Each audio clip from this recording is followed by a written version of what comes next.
जीवन में जब आप हारा हुआ महसूस करें तब क्या करें। जी हाँ दोस्तों, क्योंकि वो पहलू ऐसा होता है जो हमारे जीवन में उस समय हमारे अंधकार का होता है, क्योंकि उस समय हमारे पूरे जीवन में अंधकार छाया होता है और हमें रोशनी नहीं दिखाई देती। हम दृढ़ निश्चय के साथ बहुत सी बार मैदान में उतरते हैं, या तो हम वहां तक चल नहीं पाते या धैर्य नहीं रहता, लेकिन हम जैसे तैसे करते रहते हैं। देखिए दोस्तों, लाइफ में कुछ एक्सपीरियंस ऐसे भी है जब व्यक्ति ये सोचता है कि मैं कर सकता हूँ, मैं कर लूंगा, और बहुत सी बार नहीं कर पाता। लेकिन बहुत सी बार ऐसा होता है कि मुझसे नहीं होगा और वो काम ऑटोमेटिकली हो जाता है या फिर आसानी से हो जाता है। ऐसे बहुत से लोगों के एक्सपीरियंस है। जी हाँ, कि हम सोचते नहीं कि यार ये काम मुझसे नहीं होगा, यार ये काम कितना कठिन है, और बहुत सी बार वो काम आसानी से हो जाता है। और बहुत सी बार हम सोचते हैं कि ये काम आसानी से मैं कर लूंगा, मैं करके रहूंगा और ऐसे कर लूंगा वैसे कर लूंगा। लेकिन आपको ये भी मानना होगा कि आप सिर्फ कर्म कर सकते हैं, आप फल को अपने हाथ में लेने जा रहे हैं कि हम कर्म करेंगे और फल को ले लेंगे, मैं ये करूंगा तो ये मुझे मिल जाएगा। ऐसा नहीं है, आप सिर्फ कर्म कर सकते हैं। प्रारब्ध कब आपको फल देगा ये प्रारब्ध के हाथों में, कैसा फल देगा ये प्रारब्ध के हाथों में, वो आपके मैंने डिसाइड करती है। लेकिन आपको समझने की आवश्यकता ये है, अगर आप वहां तक पहुंच गए तो फिर आपको जब लग रहा है कि आपने सब कुछ कर लिया जीवन में, अब अंधकार छा चुका है, तो थोड़ी सी समर्पण की भावना रखिए कि प्रभु कि मैं सिर्फ कर्म कर सकता हूँ, फल आपके हाथ में, मैं सिर्फ कर्म करता रहूंगा। वो कहते हैं कि ऐसी परिस्थिति में कर्म करो, फल की चिंता मत करो कहते हैं, लेकिन कर्म करते तो फल की चिंता भी होती है। लेकिन हमारे लिए क्या सही है ये हमसे अच्छा ऊपर वाला जानता है।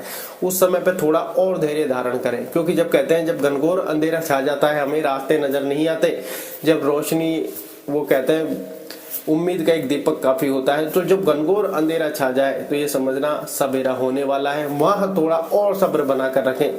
बहुत सी बार लोग करते क्या, घनघोर अंधेरे में छा जाता है कि अब उनको हारा हुआ महसूस कर रहे हैं, उनको समझ में नहीं आ रहा क्या करें, बड़ा कदम स्टेप उठा लेते हैं।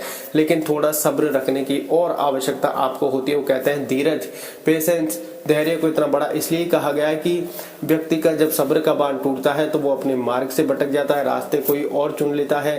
क्या पता इसका उसी रास्ते में और उजाला हो जाए, लेकिन उस समय की परिस्थिति उसको अधीर बना रही होती है। ऐसे में मेडिटेशन, ध्यान की प्रक्रिया को इसलिए ही सर्वोपरि कहा गया है कि ये व्यक्ति के मन को उस समय शांत रखती है कि इतना चल लिया, थोड़ा सब्र और रखते हैं, कि थोड़ा सब्र और रखते हैं। जब घनघोर अंधेरा छा जाए, जब धैर्य की सबसे ज्यादा आवश्यकता होती है, उस समय धैर्य की सबसे ज्यादा परीक्षा होती है, क्योंकि अब हमें कुछ नजर नहीं आ रहा और हम ऐसी रास्तों पर या फिर कहें कि राहों को पकड़ लेते हैं, या फिर अपने आप को बिल्कुल ऐसी अवस्था में ले जाते हैं जो डिप्रेशन, चिंता वाली अवस्था होती है, और फिर हम अपना कर्म भी भूल जाते हैं। लेकिन वहां पर आपको ये सोचने की आवश्यकता है थोड़ी सी कि यहाँ पर जब घनघोर अंधेरा छा गया है, आपको नहीं पता रहा, तो आप मन में एक पॉजिटिविटी ये रखें कि जब घनघोर अंधेरा छा जाता है तो सवेरा वहीं से शुरुआत होती है। जी हाँ, तो आप ये देखिए कि थोड़ा सा और पेशेंस रखें, उसके बाद उजाला ही उजाला है। जैसे हम बहुत सी बार कथाएं देखते हैं कृष्ण जी सुदामा जी की, जब सुदामा जी को वहां राजा के दरबार से पटक दिया जाता है सीढ़ियों पे से, तो वहां पर श्री कृष्ण जी कहते हैं अब इनका यहाँ पर एंड हो गया है, अब यहाँ पर थोड़ा सा सब्र करने की आवश्यकता है। जैसे ये मेरे पास यहाँ तक आएंगे, और वो आना नहीं चाहते लेकिन प्रारब्ध उनका उनको खींच कर ले गया और भाग्योदय हो गया। जी हाँ, तो ऐसे में क्या है, जब सारा समय कट जाता है, घनघोर अंधेरा छा जाता है, उसके बाद उदय होने तक जो बीच का रास्ता होता है, यहाँ पर थोड़े से सब्र और थोड़े से पेशेंस और अपने कर्म की आवश्यकता होती है। बस वहां पर और थोड़ा सा पेशेंस बनाए रखें, आपको देखोगे कि हाँ अब जीवन में उजाला होने लग गया है, रोशनी मिल गई है, उजाला मिल गया है, अब हमें चलने की आवश्यकता है। तो आप देखोगे आपका जीवन पहले से बहुत ज्यादा अच्छा हो गया है, अच्छे विचार आने लग गए हैं। तो आप देखोगे वहां पर आपको मेडिटेशन की आवश्यकता पड़ने वाली है। जी हाँ, क्योंकि हर प्रकार से मेडिटेशन आपकी सहायता करेगा आपके लक्ष्य के फोकस में भी, धैर्य बनाए रखने में, क्योंकि जब घनघोर अंधेरा छा जाता है धैर्य बिल्कुल सब्र का बांध टूट जाता है, धैर्य जवाब दे जाता है, क्योंकि हम रख नहीं पाते, मन शांत नहीं रहता, मन बहुत ज्यादा उथल पुथल मचा रहा होता है, और ऐसे में हमारे सामने समस्याएं खड़ी हो जाती है कि हम अपने मार्ग से भटक जाते हैं, हम अपने लक्ष्य से भटक जाते हैं। ऐसे में धैर्य बनाए रखें, और धैर्य बनाए रखने के लिए मेडिटेशन आपको काम में आने वाला है, क्योंकि मेडिटेशन एक ऐसी चीज है जो आपके मन को शांत भी रखता है, एनर्जी से भरपूर भी रखता है, ऐसा नेगेटिव या फिर कहें कि जो गलत थॉट है उनको रोकता है, और जो थॉट आपको उस समय सबसे ज्यादा अधीर बना रहे होते हैं। क्योंकि उस टाइम पे एक सवाल अपने आप से जरूर पूछना, क्या मेरी परिस्थिति इतनी है या ये थॉट मुझे ज्यादा परेशान कर रहे हैं, मेरा माइंड मुझे ज्यादा परेशान कर रहा है। तो 90% लोगों का एक ही सवाल निकल कर आता है कि मेरा माइंड मुझे ज्यादा परेशान कर रहा है, परिस्थिति में फिर भी झेल सकता हूँ, परिस्थिति में झेल लूंगा भी, मेरे पास और पोटेंशियल है और थोड़ा सा चल सकता हूँ, लेकिन परिस्थिति बिल्कुल मुझे अधीर बना रही है। तो ऐसे में आपके काम आएगा मेडिटेशन। इसलिए मेडिटेशन को अच्छा कहा गया है।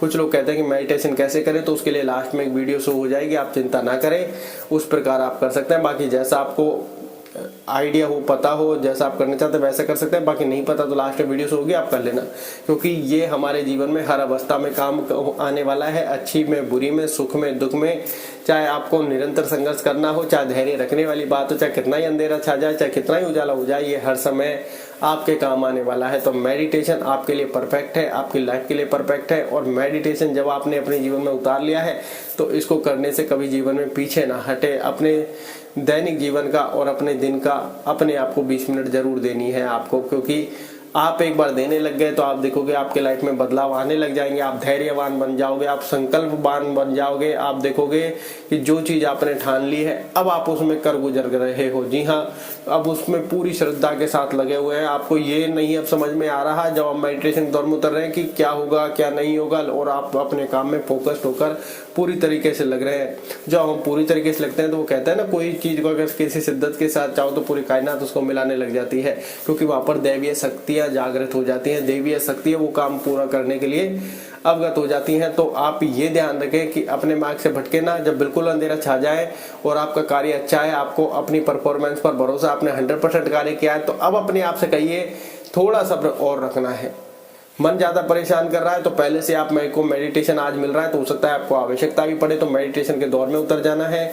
आपको घबराना बिल्कुल नहीं है, किसी भी प्रकार से नहीं है। कब कौन सी चीज आपके काम में आए आपको नहीं पता, इसलिए मेडिटेशन के दौर में उतर जाए, क्योंकि जितनी खराब परिस्थिति होगी मन उतना ज्यादा आपको परेशान करेगा। परिस्थिति खराब नहीं होगी तो भी मन आपको उतना ही ज्यादा परेशान करेगा। तो सबसे पहले इस मन का ही ट्रीटमेंट क्यों ना किया जाए, क्योंकि संघर्ष के दौर में और खुशी के दौर में दोनों तरीके से परेशान करेगा। जब परिस्थिति खराब होगी तो ये मन आपको बिल्कुल पागल बना देगा, और जब सुख आएगा, खुशी आएगी, तो ये फ्यूचर के बारे में सोच सोच के आपको उस पल का आनंद नहीं लेने देगा। तो मेडिटेशन तो आपको हर अवस्था में काम आने वाला है। फैसला आपको करना है कि मेडिटेशन अभी से स्टार्ट करना है, बाद में करना है। संघर्ष की परिस्थिति में उतरोगे तब मेडिटेशन आपसे नहीं हो पाएगा, क्योंकि उस टाइम पे तो दिमाग बिल्कुल पागल बना देगा आपको। सोच सोच के आप भी सोचोगे कि यार ये काम करना है, ये काम करना है, ये काम करना है, आप वहां पर फोकस रख ही नहीं पाओगे। फिर हम कहेंगे लाइफ के अपने 21 दिन मेडिटेशन को एक बार कंसिस्टेंसी के साथ लगातार निरंतर प्रयास के साथ दे दीजिए, तो आप कहोगे 21 दिन का मतलब एक बार में 20 मिनट और एक दिन में 3 बार नहीं तो 2 बार परफेक्टली जरूर कीजिए। लेकिन आपका मन आपको करने नहीं देगा, ये बार बार रोकेगा, क्योंकि आप इसको वश में करने जा रहे हो। सारे थॉट्स को अपने कंट्रोल में करने जा रहे हो, सारी इंद्रियों को अपने वश में करने जा रहे हो। तो ये भी आपको शुरू में परेशान करेगा 5 7 10 दिन, लेकिन जैसे जैसे आप आगे बढ़ते जाओगे ये पीछे हटता जाएगा, क्योंकि इसको पता है अब हार नहीं है, क्योंकि पता है आपके वश में इसको आ ही जाना है। तो आप मेडिटेशन को अगर आपकी लाइफ में अभी से मिल रहा है बहुत अच्छी बात है, आपके हर अवस्था में ये काम आने वाला है, चाहे किसी भी परिस्थिति में हो। इसलिए कहते हैं मेडिटेशन जरूर करो। धन्यवाद।